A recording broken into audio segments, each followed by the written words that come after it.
All right, guys, I found the stock that is still cheaply valued, so you're not overpaying. The stock did pop 16% on Friday, and it just went to all-time highs, but I think there's more room to run.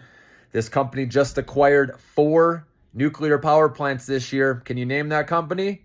Vistra Corp, ticker symbol VST.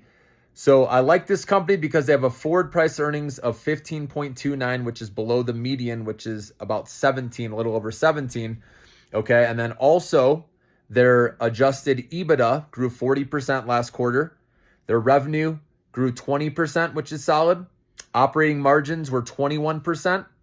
And then operating cash flow was 3.95 billion. So I like all that. One thing that's a negative is their debt load. They have about over 16 billion in debt, whereas it's just under 2 billion in cash. But because they have the strong cash flows, I'm not as much concerned about that, okay? But just know the risks too with anything tied to nuclear power plants in the future. I want to get the risks out of the way so you know, is obviously if there ever is a nuclear incident, right, that's going to cause a sell-off right down the road. Or, if there's ever a slowdown with the data center space, okay, that's a possible risk down the road. But overall, like I said, the trend, the demand for, nuclear power plants as well as data centers should remain intact for a very long time. But I just want to get that out of the way.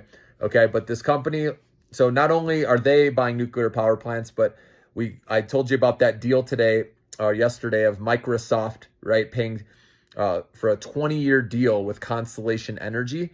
And that shows the demand, right, for all this energy to support data centers, but also nuclear power plants are in high demand as well. Amazon, who just bought a data center in March, is looking to buy a nuclear plant that's right or close by to that data center.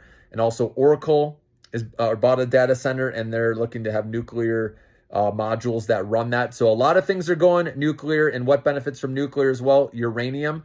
So URA, guys, is another one I like. I'll be buying that one. URA is the ticker symbol.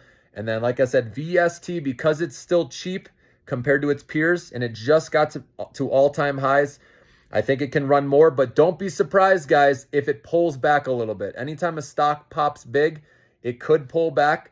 So regardless, I'm going to start with a small position tomorrow. I'm hoping in the pre-market it comes down a little bit, but if it doesn't, it's okay. I'll have a starter position, again, tiny, and then I'll watch the stock and see how it moves. And if I catch a bigger dip, then I'm going to slowly add. Okay. And then once I see some good buying volume come back in, I'll probably add more again. Okay. So that's with Vistra Corp, VST. Okay. So I like what I see there. Like I said, uranium, this is all the talk now is uranium and with nuclear power plants. So keep those on your radar, guys. Okay. And I'm going to be doing more research, letting you know about some of these other ones, that I posted in the community tab. Have a great night.